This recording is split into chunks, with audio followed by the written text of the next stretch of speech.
हुजूर ने फरमाया जो फर्ज नमाज के बाद दुआ मांगे अल्लाह उसकी कबूल कर लेता है। नबी पाक सल्लल्लाहु ताला अलैहि वसल्लम ने फरमाया अल्लाह मुसाफिर की दुआ कबूल फरमाता है। हुजूर ने फरमाया अल्लाह मजलूम की दुआ कबूल फरमाता है। हुजूर ने फरमाया बीमार से दुआ कराओ अल्लाह उसकी दुआ कबूल फरमाता है। दूर फरमाने लगे माँ बाप जब भी औलाद के लिए दुआ फरमाए अल्लाह उनकी दुआ को कबूल करता है।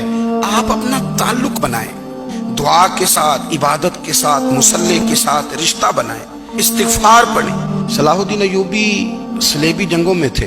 रात को मस्जिद अक्सा में नमाज पढ़ी तो परेशान थे। एक बुजुर्ग से मुलाकात हुई तो वो कहने लगे कि आप बड़े परेशान हैं। कहने लगे हुजूर परेशान इसलिए हूँ कि पहले ही मुसलमान कमजोर है। अब मैंने सुना है दुश्मन का एक बहरी बेड़ा वो जंगी सामान से भरा हुआ आ रहा है, तो अब उनके पास और तलवारें और नेज़े आ जाएंगे। मुसलमानों के पास पहले ही वसाइल की कमी है, परेशान हो, किस तरह करके मुकाबला करेंगे। ये बात कहते ही सलाहुद्दीन अय्यूबी ने बुजुर्गों से कहा हुजूर आप भी दुआ करना, दुआ की बड़ी ताकत है। मेरे नबी पाक ने फरमाया दुआ मोमिन का हथियार है। हुजूर ने फरमाया तकदीर को सिवाय दुआ के कोई चीज नहीं बदल सकती। ये काफिर के पास कोई नहीं। फिर सुने कई बार कह चुका हूं ये हथियार है। काफिर के मुकाबले में जो तेरे पास सबसे बड़ा हथियार है वो दुआ है। दुआएं करानी छोड़ दी, करनी छोड़ दी, लेनी छोड़ दी। हजरत सैयदना अनस बिन मालिक रदी अल्लाह तआला अन्हु फरमाया करते थे मैंने वो रंग देखा है जब हुजूर दुआ मांगते थे और हुजूर की मुकद्दस आंखों में आंसू भी साथ ही बहा करते थे। मैंने वो अंदाज देखा।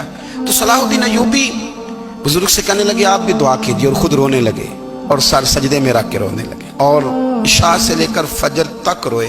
सुबह वो बुजुर्ग आए तो सलाहुद्दीन अय्यूबी का खूबसूरत और हंसता हुआ चेहरा देखा। कहने लगे आप बड़े खुश हैं, रात तो मैंने बड़े रोते हुए देखा था। तो कहने लगे हुजूर वो जो बहरी बेड़ा आ रहा था ना वो पानी में डूब गया है, अब वो नहीं आ रहा, अभी खबर आई है तो मैं बड़ा खुश हूँ। बुजुर्ग कहने लगे उठ सीने से लग और सोने के बाद वो बहरी बेड़ा पानी में नहीं डूबा, वो तेरे आंसुओं में डूब गया है। वो जो तू रात रोया है ना रब करीम की बारगाह में तो वो डूब गया है। भाई अपना मुसल्ले का, इबादत का, वज़ाइफ का, अल्लाह अल्लाह का सिलसिला उसको मजबूत करें, अपनी दुआओं के ताल्लुक को मजबूत करें।